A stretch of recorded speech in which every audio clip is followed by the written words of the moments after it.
Okay.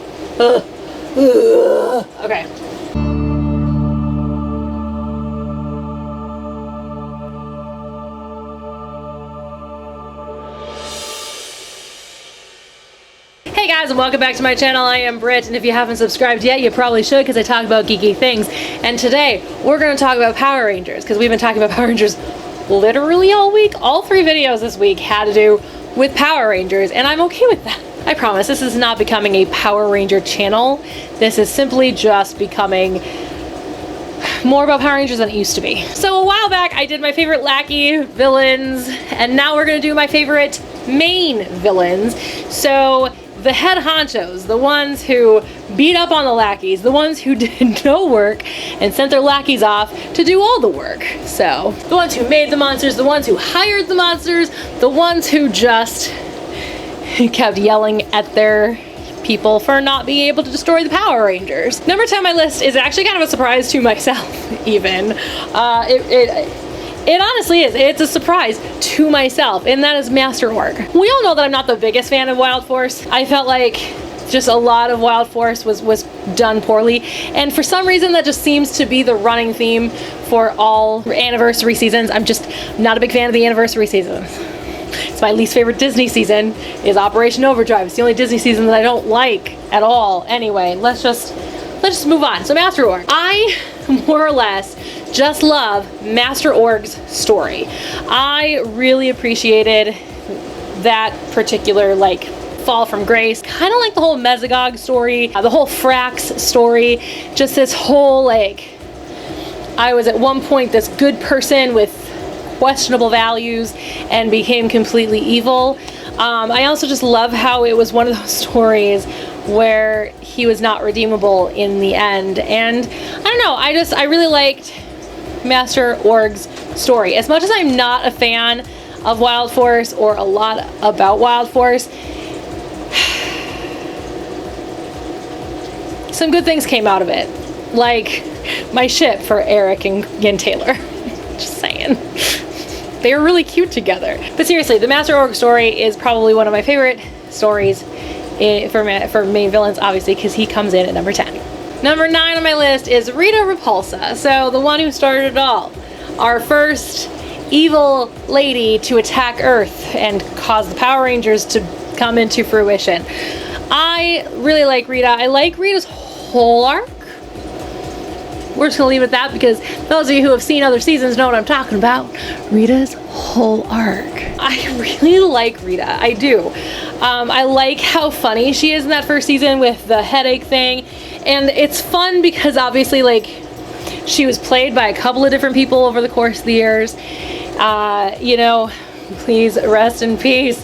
The original Rita passed away during the creation of Mystic Force, I think it was. She was played by an incredibly talented Japanese actress who also played Bandora. They just dubbed her over, and that was the whole reason for the headache thing, if I remember correctly from what I've been told.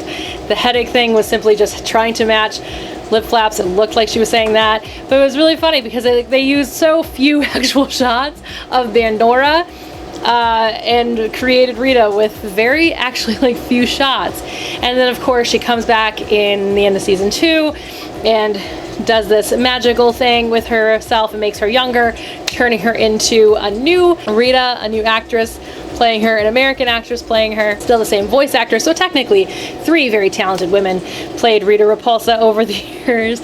Barbara Goodson gave us the incredible, just wonderful voice. I guess, okay, technically 4. We're not going to get into that. But yeah, I just think that Rita was so much fun. Obviously, there was no real depth to her because there really was no depth to any character at the beginning. But I really like, you know, kind of the direction her character went with being kind of exiled by Zed, brought back, falls in love with Zed, becomes part of this team of evildoers throughout the course of the rest of the Zordon era, and then other times where she makes appearance. Yeah. In other news, my animals are hanging out with me a lot right now, and I don't know what they want because they've both been fed. So I don't know what they're looking for. Number 8 on my list is Trakina from Power Rangers Lost Galaxy. So Trakina, again, is one of those characters that I just really love the depth of the character. I like the story.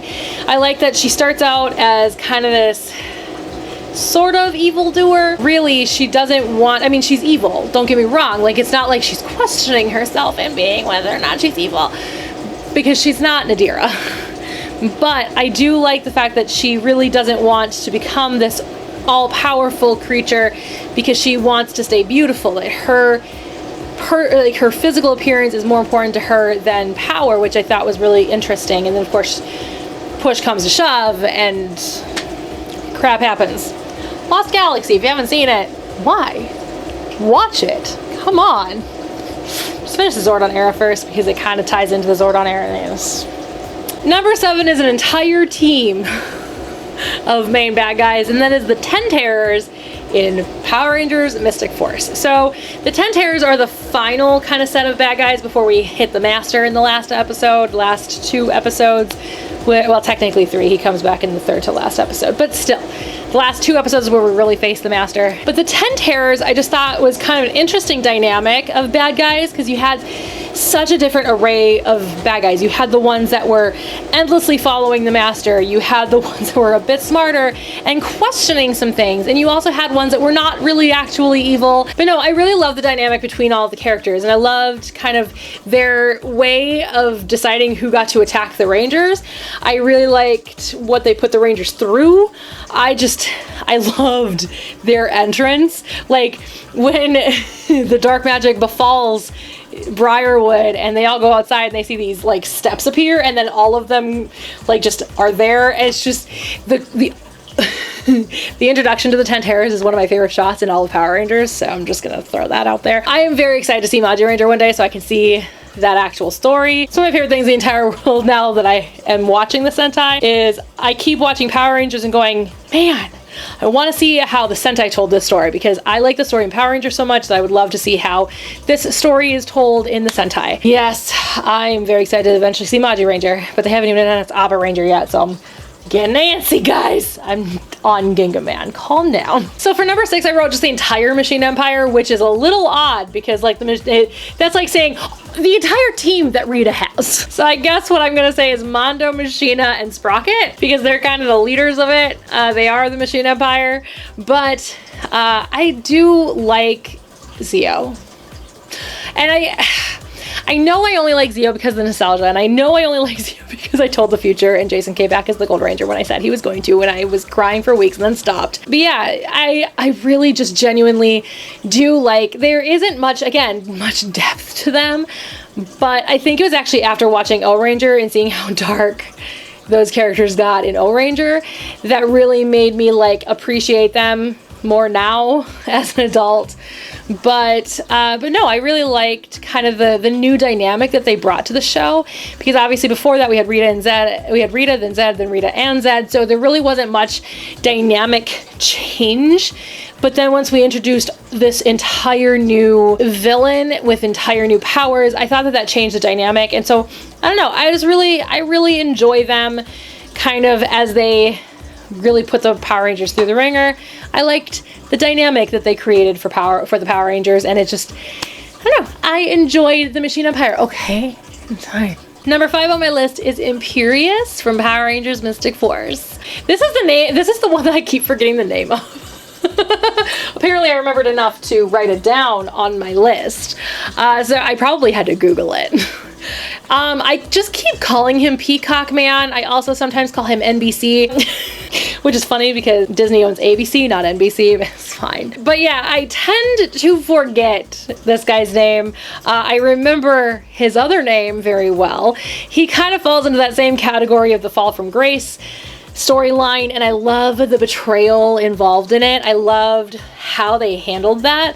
I think it could have been more, but it was just really cool. I loved how it became more about Dageron than anybody, which I really appreciated, because obviously we still had Korag and that was kind of Nick's thing. So we took Dageron and we gave him Imperious as kind of his big kind of rival, which of course makes sense considering who Imperious truly is. But yeah, I really like when there's a fall from grace. I love when good guys become bad guys. I like when they are redeemed, and I like when they are not redeemed. And I'm not going to say which one is which in Mystic Force, so, because if you haven't seen Mystic Force, watch it, it's so good. I know it's not universally loved in the Power Ranger community, and I'm going to make a whole video about why that is so silly and it should be universally loved because it's such a good season. One day I will write that script, or not script, but write that outline and do that video, so stay tuned for that. Let me know in the comments below if you're excited for that, or if you just need me to let it go and never talk about Mystic Force ever again. Either way, I'm going to talk about Mystic Force. Number 4 on my list is Gasket from Power Rangers Zeo. So, Gasket. Yeah, I like Gasket a lot. Again, I like the dynamic change. I like the fact, and it's really fun because I didn't know that in O-Ranger they were the same character. So sorry, Dylan, spoiler alert, Sprocket and Gasket are one person in O-Ranger, and you saw that. They are 2 different people in Power Rangers, so I'm sorry for that one minor spoiler, but it's fine because I can't talk about Gasket without spoiling the fact that Sprocket and Gasket are 2 different people when they're the same person or same creature in O-Ranger. But I like the dynamic change. I like the fact that he kind of turns on his family and goes after the Rangers by himself and nearly succeeds numerous times. King for a Day is one of my favorite storylines in Power Rangers Zeo. Again, because good guys become bad guys. It's just a good story. It's just a good storyline. It's an incredibly overused storyline and an easy storyline, but it's a good storytelling technique, and I appreciate it a lot. Number 3 on my list is Lord Zed. So this is more or less about the nostalgia surrounding Zed, because I hated him as a kid. I was terrified of him when he first showed up. I did not like it. I thought Rita was funny when I was a kid. I thought that some moments with Goldar were a little scary. But for the most part, I just genuinely loved that. And then when Zed came in and all of a sudden he was just terrifying. Also, may I say, rest in peace, Robert Axelrod. It was such an honor to be able to work with him at one point. My last year doing GeekCon, it was such a blessing to be able to work with him. He was a great guy. You would never believe that Lord Zed's voice came out of that little tiny frail body. Though hearing stories from Tony, he was actually quite athletic in his younger days. So I guess it's not much of a shock, but that man was incredibly talented and did Lord Zed very, very well. And I just really appreciated Lord Zed. I just thought that, and now looking back as an adult, he's actually quite dark and quite cool. And it was interesting that they decided to go that dark. And matter of fact, they had to edit the character at one point because he was so scary for children. His brain used to pulsate, used to pulse. And they had to stop doing that because it was too scary for children. But yeah, so Lord Zed, number 3, love him. Number 2 on my list is Rancic from Power Rangers Time Force. So Rancic is an incredible bad guy. I love his whole arc. Have you noticed a theme here? I love the arcs. This one was just like the idea of not trusting people who don't look like you, the people who are different than you, not trusting them and thinking that they are evil. Rancic became evil because he was supposed to be evil, not because he was supposed to be evil. But the fact that he loved his daughter showed you that there was love in his heart and that there was some redeeming qualities to him. And I love Rancic. And also Vernon Wells is just an incredible actor, probably one of the best actors to ever cross a Power Ranger stage. Let's just put it out there. I love Rancic. If you have not seen Time Force, what are you doing with your life? I watched it recently, so I'm just really into Time Force right now. Number 1 on my list is Astronema from Power Rangers in Space. So, Astronema. Can you guess why I love Astronema? Those of you who've seen In Space probably know what I'm about to say. Let's say it all together. Ready? Are you guys ready to say it all together? I love her. That's right, guys. Well done. Story arc. I love her story arc. And if you said something different to make it sound like I was about to say something dirty, I appreciate you. No, I love Astronema. I loved Astronema when I first saw Power Rangers in Space, even before I looked at characterization the way I do now, because, you know, I've said this a million times too. I studied That's right, film criticism in college. Very well. Very good done. Well, very well done. I love you guys very much for knowing the things that I say all the time and beat into your brains. Before I even understood characterization the way I do now, because I said film criticism in college is one of those things where I loved Astronema. I loved her whole arc. I loved her. It was the first time that we ever really had a true backstory to a villain in Power Rangers, and it's the first time that I really fell in love with a villain in the sense of, like, I wanted her so badly to be saved, and she had such a great story, and I just love her. I just love In Space. I also just finished watching In Space because I finished watching Mega Ranger and then I watched In Space, and I miss In Space. Can I just go back to In Space? I mean, I love Ginga Man and I'm very excited to rewatch Lost Galaxy when it comes to it, but I miss In Space a lot.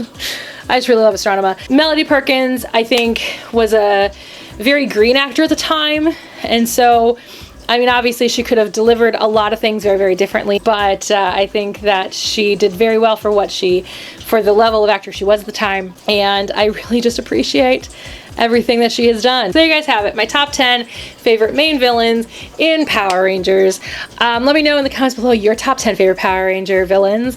Let me know what you agree with, what you disagree with in the list down below, and I know you guys are going to disagree with a few things, but that's what I love about this community, is we can have disagreements and really appreciate each other's disagreements and just really enjoy each other's company. So let me know in the comments below your guys' favorite main villains, and let's have a really fun discussion down below. I'll see you guys all next time. Bye. Okay, oh, you know what I realized? The Magna Defender is drunk, and he needs to be put back where he needs to be. Okay. Okay, Magna Defender, it's cool. You go stand over here next to Goldar. There we go. Imagine that world where the Magna Defender and Goldar team up.